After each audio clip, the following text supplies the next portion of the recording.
17 বছর আকাম 15 দিনে শেষ করে লাগবে, কইলেই হয়। 17 বছর লাগাইয়া জমিনে ঘাস উঠছে, আর একদিন কামলাইন না কামলাটা কইতেছেন একদিনের ভিতরে পরিষ্কার করবি। 17 বছর কইয়াছিলেন আপনারা, ঠিক কিনা কন? 100 বছরের আগাছা, 17 বছরের আগাছা 1 মাস 2 মাস আর 1 বছর পরের সরকার কোনোভাবেই মিটানো যাবে না। এটার দগ্ধতা, এই ক্ষত পূরণ করতে অনেক সময় লাগবে, ঠিক কিনা কন? আল্লাহ যেন আমাদেরকে হেফাজত করে, দয়া কইরা মায়া কইরা যেন আল্লাহ আমাদেরকে হেফাজত করে। সবাই কোন আমিন। আমার মনে আছে একবার আমার জাতীয় প্রেস ক্লাবে একটা কনফারেন্স ছিল, ওখানে আমাকে ভিআইপি রাউঞ্জে নিয়ে যখন বসাইছে, আমি বসে বসে চা খাচ্ছিলাম। পাশের টেবিলে কিছু সাংবাদিক বসে বসে গল্প করতেছে। আমি হুজুর মানুষ, মাথায় টুপি, ওরা মনে করছে যে হুজুর দ্বারা তো কিছু শুনবেও না বুঝবেও না। আমি শুনলাম ওরা বলতেছে, একজন আরেকজন সাংবাদিকরা বলতেছে, আরে বাংলাদেশটা যে কেমনে রইল এত সিটার বাটফারের ভিতরে, এটা তো বাংলাদেশ তো থাহার কথা না, কেমনে যে কারবারটা রইয়া গেছে আল্লাহ ভালো জানে। তা আরেক সাংবাদিক কইতে আছে যে আমি জানি কেমনে রইছে। তো সকলে তুই তো এলো কেমনে রইছে? আরে আল্লাহ যখন রাষ্ট্র বন্টন করতে আছে ফেরেস্তাদের আতসাইয়া রাহনের লেগিয়া, তখন কইছে এই ফেরেস্তা তুমি দেখবে আমেরিকা, কই জি আল্লাহ। এই তোমার দায়িত্ব ব্রিটেন, কই ঠিক আছে আল্লাহ। এই তোমার দায়িত্ব ভারত, কই ঠিক আছে। তোমার পাকিস্তান, তোমার মালয়েশিয়া। এখন এক ফেরেস্তা আল্লাহ বাংলাদেশটারে লইয়া কি চিন্তা করছেন? আপনি তো সব ভাগ করে দিতে আছেন, বাংলাদেশের ব্যাপারে কি চিন্তা করছেন আমরা এখনও জানতাম পারলাম না। তখন নাকি ওই সাংবাদিকরা কইতে আছে আর কি, তখন নাকি আল্লাহ কইছে যাও বাংলাদেশের যেই নমুনা তোমরা ফেরেস্তারা পারতাম, এটা আমি ইয়ে লাগবো। এটা আমার তো রাখছি দেহি কোনো মতে সাইজ করতাম পারি। আফসোস, আফসোসে জাতির জন্য, আফসোসে দেশের জন্য যে আমরা কেন এমন হয়ে গেলাম। গোটা পৃথিবীতেই তো সরকার ব্যবস্থা আছে, এইরকম একটা অবস্থা আল্লাহ যেন আমাদেরকে উদ্ধার করে। সবাই পড়ে না আমিন। বন্ধুরা আমার, ভাইয়েরা আমার, আমার আল্লাহ রাব্বুল আলামিন নবী এবং রাসূল পাঠালেন মানুষদেরকে অন্ধকার থেকে আলোতে নিয়ে আসার জন্যে, গোমরাহি থেকে হেদায়েত দেওয়ার জন্যে। কল্যাণ আল্লাহ তাই মানুষগুলোকে হেদায়েতের জন্য সবার শেষ, সবার সেরা, যিনি রাহমাতুল্লিল আলামিন, তিনি আপনার আমার নবী, নবী মুহাম্মদুর রাসূলুল্লাহ সাল্লাল্লাহু আলাইহি ওয়াসাল্লাম। নবীর নাম শুনলে কি পড়তে হয়? 2-1 বার না 12 বার, 2-1 দিন না প্রতিদিন, 2-1 সপ্তাহ না প্রতি সপ্তাহ, 2-1 মাস না 12 মাস, 2-1 বছর না সারা জীবন আমরা পড়ব সাল্লাল্লাহু আলাইহি ওয়াসাল্লাম। শুরুরি আনফুসিনা ওয়া মিন সাইয়্যাতি আমালিনা মা ইয়াহদিল্লাহু ফালা মুদিল্লা লাহু ومن يضلله فلا هادي له ونشهد أن لا إله إلا الله وحده لا شريك له ونشهد أن سيدنا وحبيبنا ومولانا محمدا عبده ورسوله الذي أرسله بالحق بشيرا ونذيرا وداعيا إلى الله بإذنه وسراجا منيرا. قال الله تعالى ফিল কুরআনিল মাজিদ ওয়া ফি ফুরকানিহিল হামিদ। সবাই পড়ুন। আউযু বিল্লাহি মিনাশ শাইতানির রাজিম। বিসমিল্লাহির রাহমানির রাহিম। ইয়া আইয়ুহান নাবিয়্যু তাকিল্লাহ ওয়া লা তুতি'ল কাফিরিনা ওয়াল মুনাফিকিন ইন্নাল্লাহা কানা আলিমান হাকীমা। واتبع ما يوحى إليك من ربك إن الله كان بما تعملون خبيرا وتوكل على الله وكفى بالله وكيلا إن الله وملائكته يصلون على النبي يا أيها الذين آمنوا صلوا عليه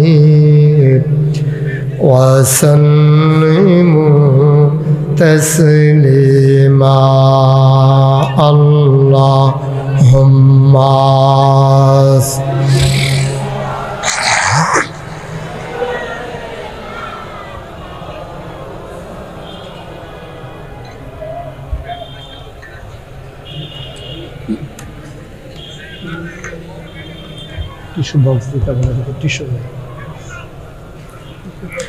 জোরে সুরে মহাব্বতের সাথে গলা ছেড়ে দিয়ে পড়ুন আল্লাহুম্মা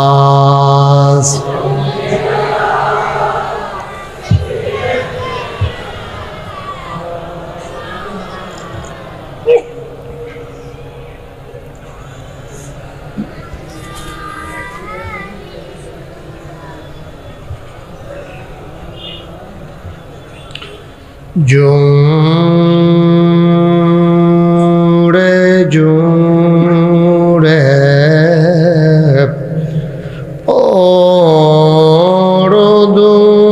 ওরদুরুদ জবান বন্ধ রেখো না জোরে জোরে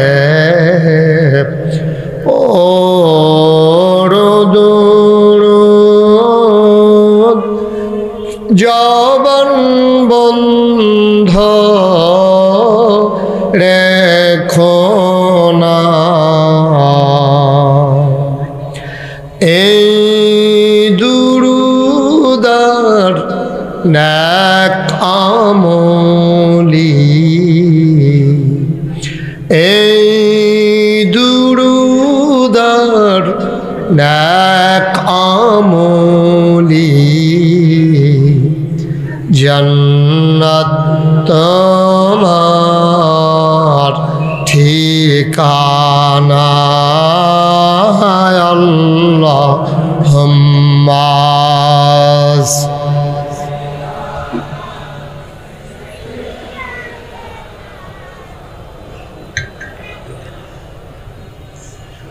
وعلى آل سيدنا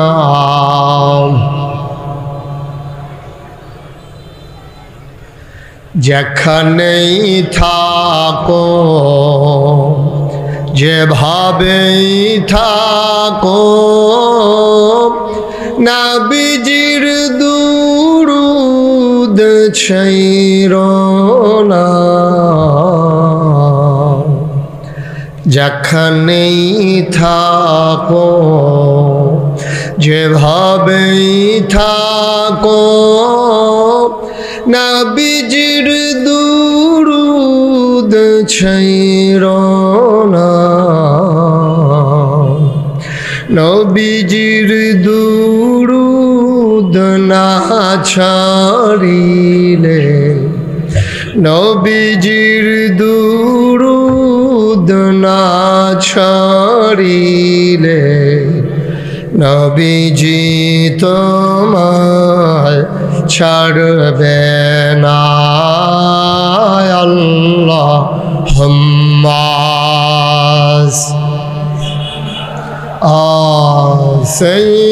সাইয়্যিদিনা মাওলানা মুহাম্মদ ওয়া আলা আলিহি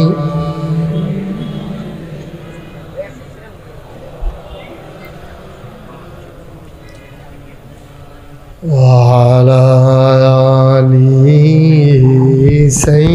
سيدنا مولانا لا إله إلا الله لا إله إلا الله لا إله لا إله لا إله إلا الله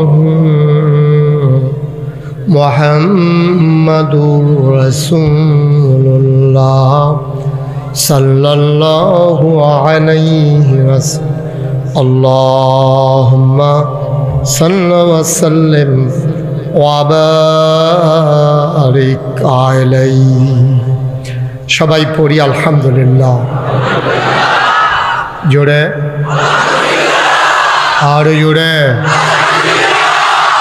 আল্লাহ তাবারক ওয়া তাআলার দরবারে আমরা লাখ কোটি শুকরিয়া জ্ঞাপন করছি যিনি আমাদেরকে ঐতিহ্যবাহী ঐতিহ্যধন্য নরসিংদী জেলার পলাশ উপজেলার পলাশ কোঅপারেটিভ জুট মিলস জামে মসজিদ প্রাঙ্গণে 52তম ঐতিহাসিক ইসলামী মহাসম্মেলন উপলক্ষে আজ দ্বিতীয় দিবসে 26 জানুয়ারি রোজ রবিবার বরকতময় দিন শেষে অন্ধকারের চাদর যখন পৃথিবী ঢেকে দিয়েছে জানান দিয়েছে রাত হয়ে গেছে শীতের প্রকোপ একেবারে বিদায়ও হয়নি আবার খুব জেকেও বসেনি অনেকটা নাতিশীতোষ্ণ এয়ার কন্ডিশন এমন এক মনোরম পরিবেশে অনুকূল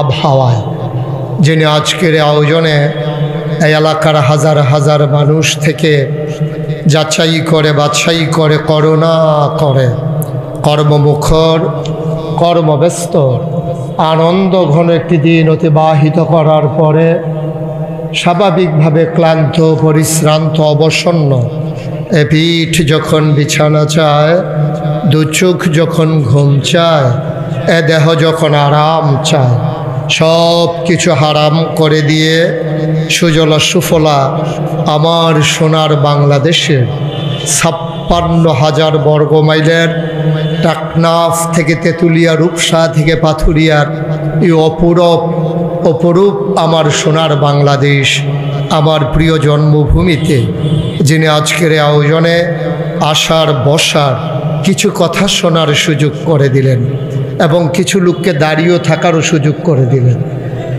আমরা অবনত মস্তকে সশ্রদ্ধ চিত্তে আর হৃদয়ের সবটুকুন আবেগ, উচ্ছ্বাস, ভালোবাসা, আকুতি কাকুতি মিনতি জমা করে মাবুদের শিখানো কালেমা দিয়ে চিৎকার করে সবাই পড়ি আলহামদুলিল্লাহ।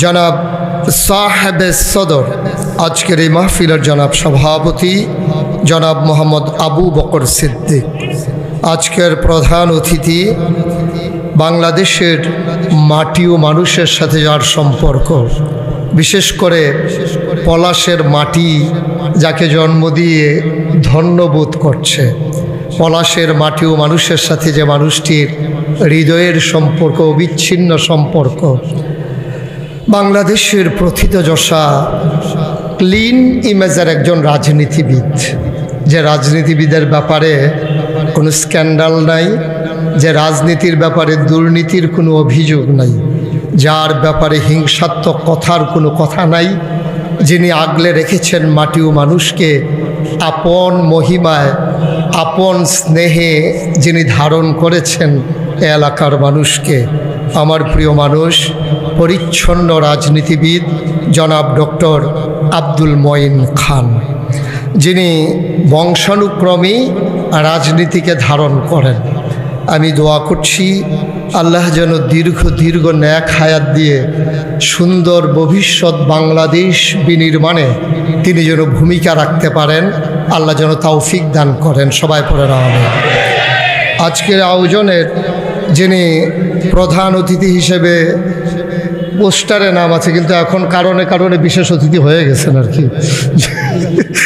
আমার খুব কাছের মানুষ, যাকে আমি চেয়ারম্যান হিসেবে আমার চেয়ারম্যান বলি, আপনাদের পার্শ্ববর্তী ডাঙ্গা সিরাত মাহফিলের ঐতিহাসিক মহাসম্মেলনের পরিচালনা পর্ষদের সম্মানিত মহাসচিব, আমার প্রিয় ভাই, আমার কলিজার ভাই, আপনাদের মাটি ও মানুষের নেতা জনাব আলহাজ আলমগীর হোসেন টিটু।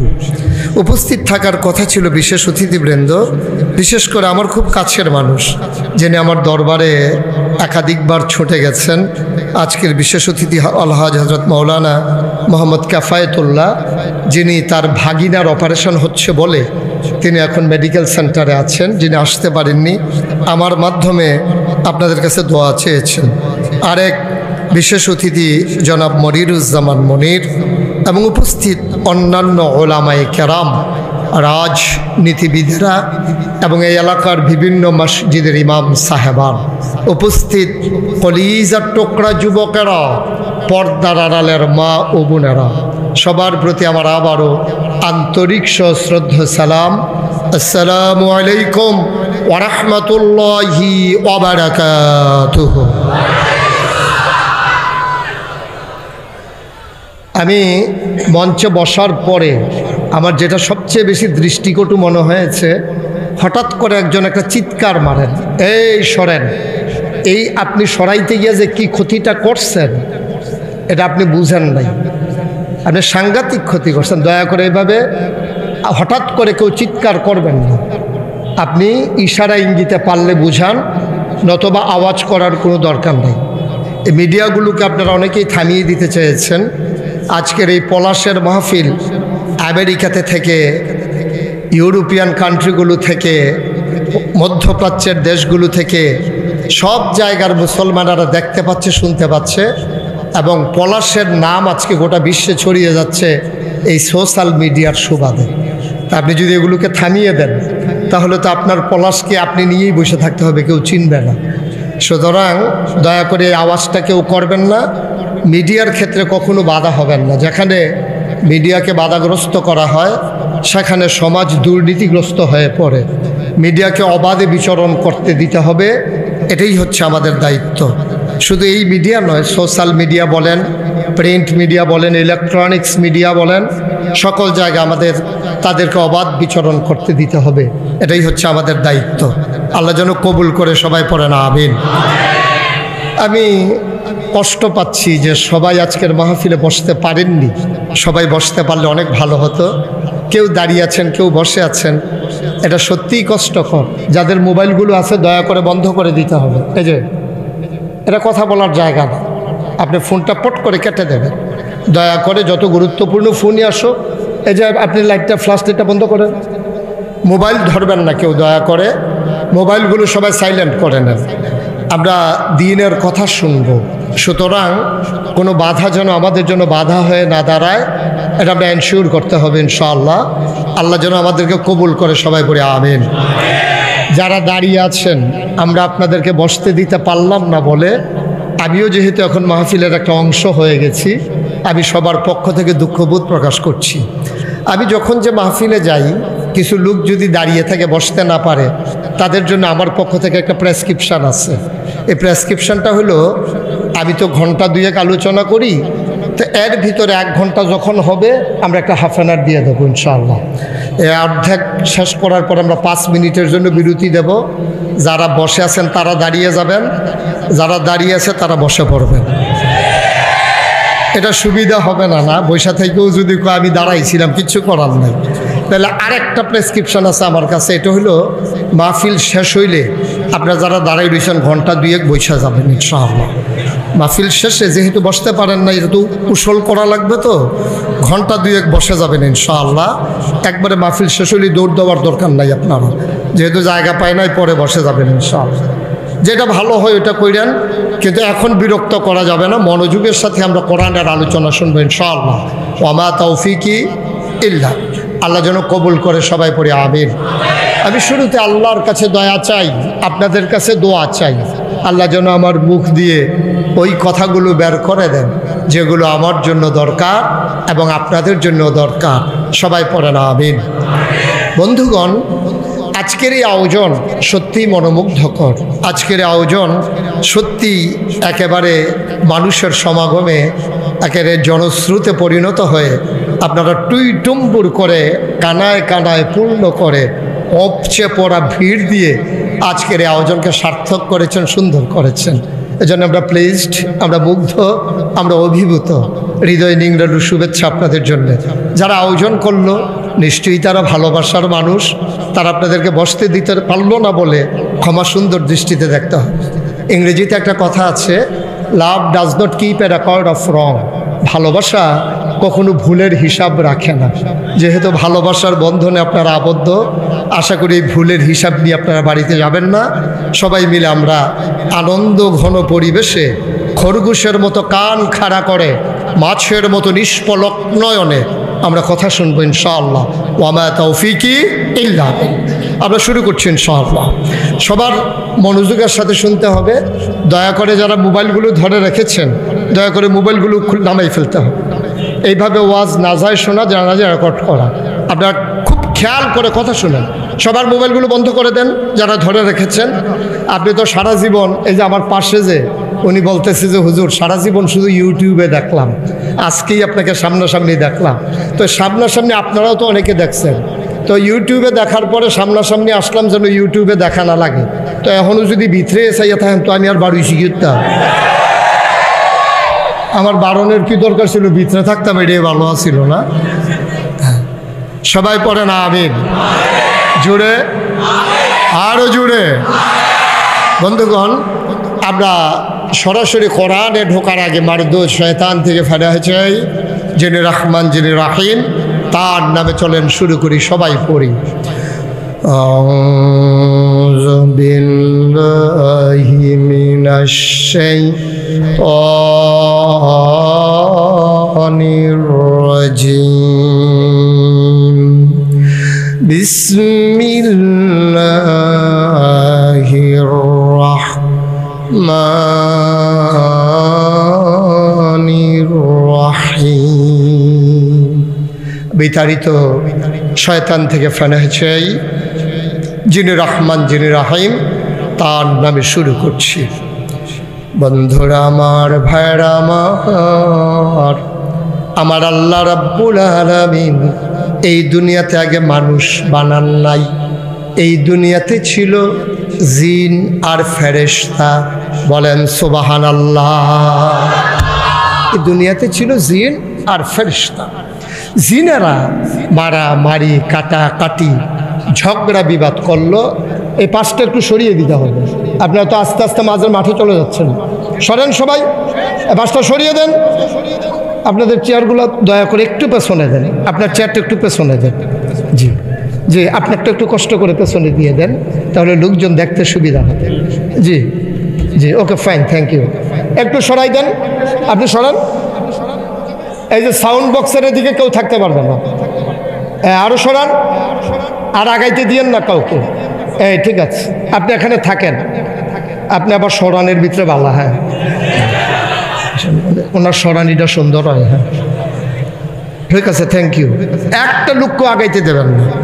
সবাই পড়েন আলহামদুলিল্লাহ, জোরে পড়েন আলহামদুলিল্লাহ।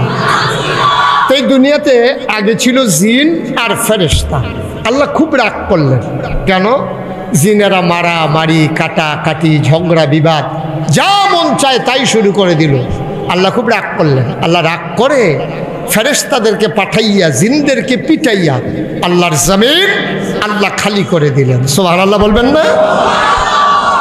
আল্লাহর আবার একদল পুলিশ আছে নাকি নাই? গোটা বিশ্ব নিয়ন্ত্রণ করেন তো তিনি, এজন্য ওনারও একটা বাহিনী আছে, পুলিশ বাহিনী। বাংলাদেশের যেমন পুলিশ, আল্লাহর একদল পুলিশ আছে। তবে আল্লাহর পুলিশ বাংলাদেশের পুলিশের মতো না, ঠিক কিনা কন? বাংলাদেশের পুলিশ তো যা করছে, ইদানিং চেঞ্জ হচ্ছে, পরিবর্তিত হচ্ছে, তারা মনোবল ফিরে যাচ্ছে। বাংলাদেশের পুলিশ আর আল্লাহর পুলিশ এক জিনিস না। পুলিশকে রাখা হয় একটা রাষ্ট্রের দুষ্টের দমন আর সৃষ্টের লালন, ভালো মানুষগুলোকে লালন করা, দুষ্ট মানুষগুলোকে দমন করা। এটা হচ্ছে পুলিশ বাহিনী পালনের উদ্দেশ্য। এই পুলিশের বেতন দেওয়া হয় আপামর জনতার কাছ থেকে যে ট্যাক্স নেওয়া হয়, আপনি বিভিন্ন ট্যাক্সের টাকা দিয়ে তাদের বেতন দেওয়া হয়।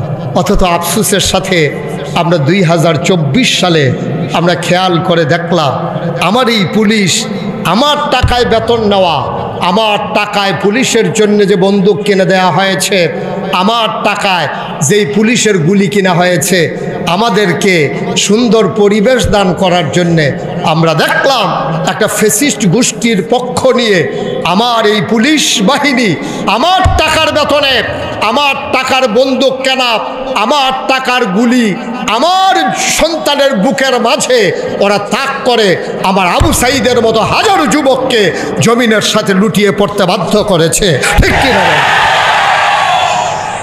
আমরা দুঃখের সাথে খেয়াল করলাম যে পুলিশের দায়িত্ব ছিল নিরাপত্তা বিধান করা, ওরাই চলে গেল একটা সরকারকে ক্ষমতায় বসানোর জন্যে, আপনার একটা জালেমের ভূমিকায় একটা দুষ্ট চক্রকে লালন করার জন্যে ওরা হয়ে গেল তাদের হাতিয়ার। আল্লাহ তাবারক ওয়া তাআলা যে পুলিশ বানিয়েছেন, ওই পুলিশেরা জিনদেরকে পিটাইয়া আল্লাহর জমিন আল্লাহ খালি করে দিলেন। আল্লাহর জমিন আল্লাহ খালি রাখবেন না, তিনি ইমার্জেন্সি অ্যাসেম্বলি কল করলেন, সংসদের জরুরি অধিবেশন। সেখানে স্পিকার হলেন স্বয়ং আল্লাহ, মেম্বার অফ পার্লামেন্ট হলো সমস্ত ফেরেশতারা। সুবহানাল্লাহ বলবেন না? আল্লাহর সংসদ বড় দামি সংসদ। সবাই জানতে চাইলেন, যারা মেম্বার অফ পার্লামেন্ট ওরা জানতে চাইলেন, মাওলা ও রব্বে করিম, আপনি কেন আমাদেরকে ডেকেছেন? আমরা তো বিভিন্ন জায়গায় দায়িত্ব পালন করছিলাম, কেন আপনি পাঠিয়েছেন আমাদেরকে? কেন ডেকেছেন? ইমার্জেন্সি অ্যাসেম্বলি কেন কল করেছেন? আলোচনা হয়েছে লক্ষ কোটি বছর আগে। আমরা পলাশের মানুষ 2024 সালে আমরা যেন জানতে পারি, শুনতে পারি। আলোচনার আলোচ্য বিষয়টুকুন আল্লাহ তাবারক ওয়া তাআলা কোরআনুল কারীমে কোট করে দিয়েছেন। সুবহানাল্লাহ বলবেন না? সেদিন আলোচনাটা কি হয়েছিল আমরা অনেকেই জানি, অনেকেই পারি। চলেন সবাই মিলে পড়ি। আউযু বিল্লাহি মিনাশ শাইতানির রাজীম। বিসমিল্লাহির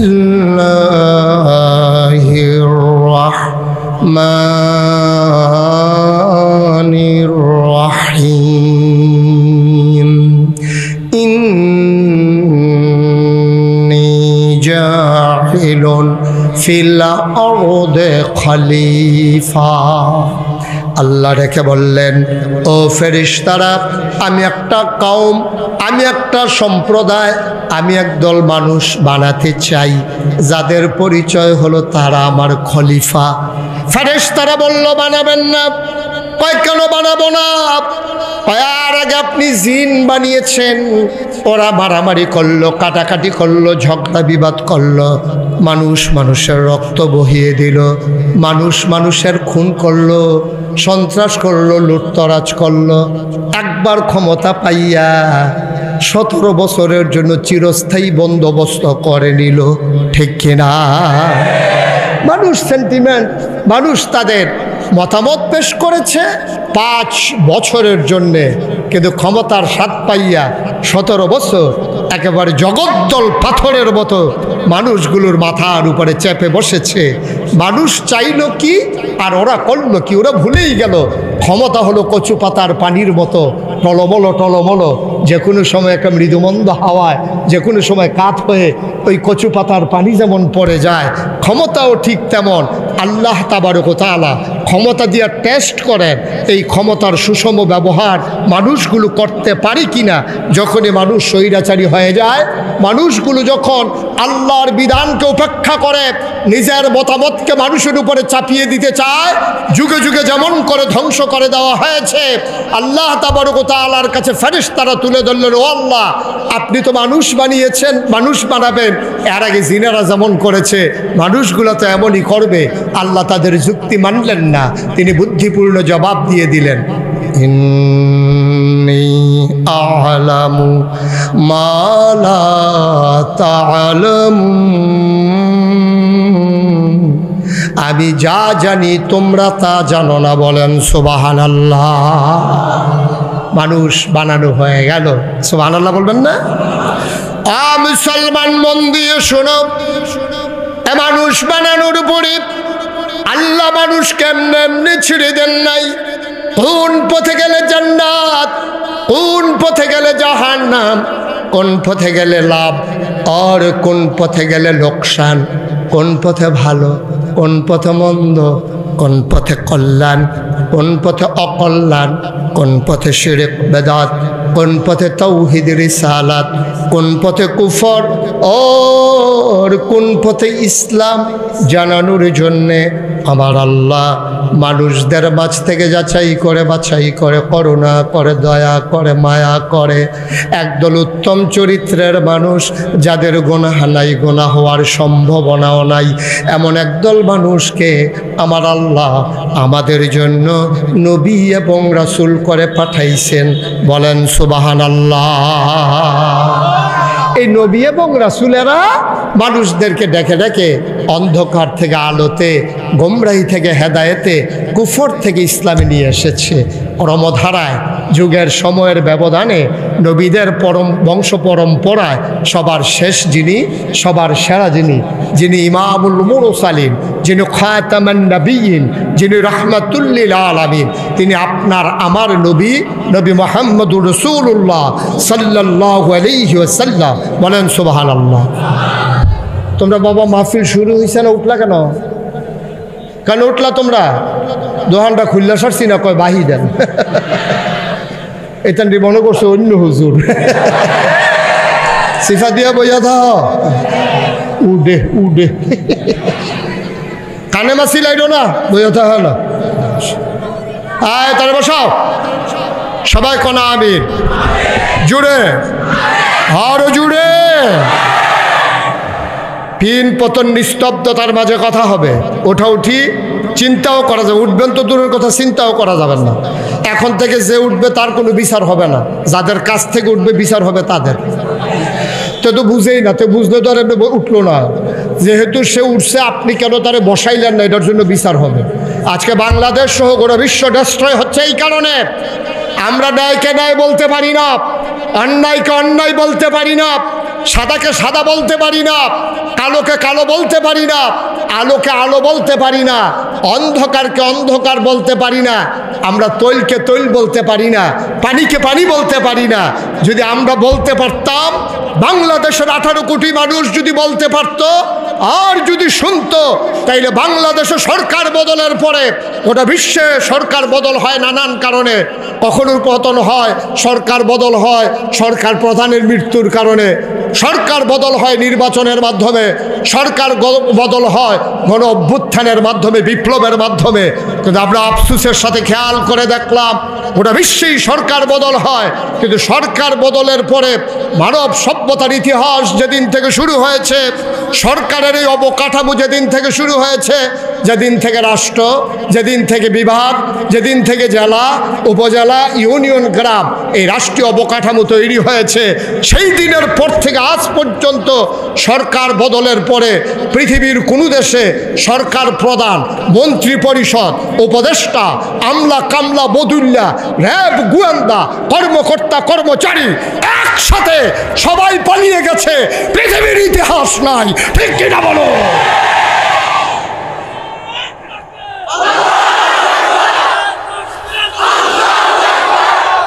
কেন হলো?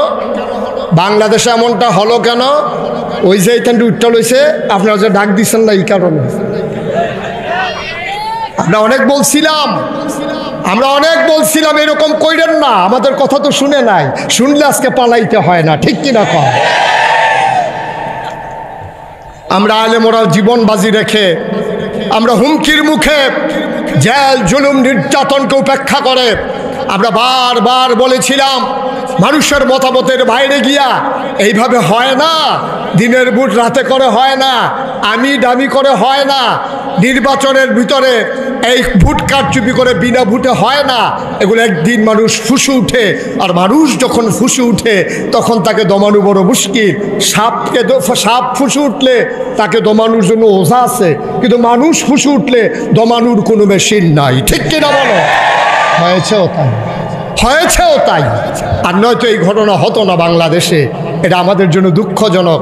একটা প্রজন্মের একটা গ্যাপ হয়ে যাওয়া, একটা সবাই হারিয়ে যাওয়া, এটা আমরা খুব প্লিজড, আমরা খুব অভিভূত, আমরা মুগ্ধ। বিষয়টা এমন না, একটা শূন্যতা তৈরি হয়েছে, একটা ভ্যাকুয়াম তৈরি হয়ে গেছে। এই জন্য এই ভ্যাকুয়ামকে পূরণ করা এই বাংলাদেশের ভবিষ্যৎ চ্যালেঞ্জ যারা গ্রহণ করবে তাদের জন্য সত্যিই কষ্টকর, সত্যিই দুষ্কর। আপনারা বুঝবেন যে সবাই খালি কয় যে হুজুর এই যে অবস্থা হইতে আছে, মনে করছিলাম তো গেলে বোধে বদলাই যে বোগা মিয়া 17 বছর আকাম 15 দিনে শেষ করে লাগবে। কইলেই হয় 17 বছর লাগাইয়া জমিনে ঘাস উঠছে, আর একদিন কামলাইন না, কামলাটা কইতেছেন একদিনের ভিতরে পরিষ্কার করবি। 17 বছর কইয়াছিলেন আপনারা? ঠিক কিনা কর? 100 বছরের আগাছা, 17 বছরের আগাছা 1 মাস 2 মাস আর 1 বছর পরের সরকার কোনোভাবেই মিটানো যাবে না। এটার দগ্ধতা, এই ক্ষত পূরণ করতে অনেক সময় লাগবে। ঠিক কিনা কর? আল্লাহ যেন আমাদেরকে হেফাজত করে, দয়া কইরা, মায়া কইরা যেন আল্লাহ আমাদেরকে হেফাজত করে। সবাই কোনা আমিন। আমার মনে আছে একবার আমার জাতীয় প্রেস ক্লাবে একটা কনফারেন্স ছিল, ওখানে আমাকে ভিআইপি রাউন্ডে নিয়ে যখন বসাইছে, আমি বসে বসে চা খাচ্ছিলাম। পাশের টেবিলে কিছু সাংবাদিক বসে বসে গল্প করতেছে। আমি হুজুর মানুষ, মাথায় টুপি, ওরা মনে করছে যে হুজুর দ্বারা তো কিছু শুনবেও না, বুঝবেও না। আমি শুনলাম ওরা বলতেছে, একজন আরেকজন সাংবাদিকরা বলতেছে, আরে বাংলাদেশটা যে কেমনে রইল এত সিটার বাটফারের ভিতরে, এটা তো বাংলাদেশ তো থাহার কথা না, কেমনে যে কারবারটা রইয়া গেছে আল্লাহই ভালো জানে। তা আরেক সাংবাদিক কইতে আছে যে আমি জানি কেমনে রইছে। তো সকলে তুই তো এলো কেমনে রইছে? আরে আল্লাহ যখন রাষ্ট্র বন্টন করতে আছে ফেরেস্তাদের এত চাইয়া রাহনের লেগিয়া, তখন কইছে এই ফেরেস্তা তুমি দেখবে আমেরিকা, কই জি আল্লাহ। এই তোমার দায়িত্ব ব্রিটেন, কই ঠিক আছে আল্লাহ। এই তোমার দায়িত্ব ভারত, কই ঠিক আছে। তোমার পাকিস্তান, তোমার মালয়েশিয়া। এখন এক ফেরেস্তা আল্লাহ বাংলাদেশটারে লইয়া কি চিন্তা করছেন? আপনাদের সব ভাগ করে দিতে আছেন, বাংলাদেশের ব্যাপারে কি চিন্তা করছেন আমরা এখনও জানতাম পারলাম না। তখন নাকি ওই সাংবাদিকরা কইতে আছে আর কি, তখন নাকি আল্লাহ কইছে যাও বাংলাদেশের যেই নমুনা তোমরা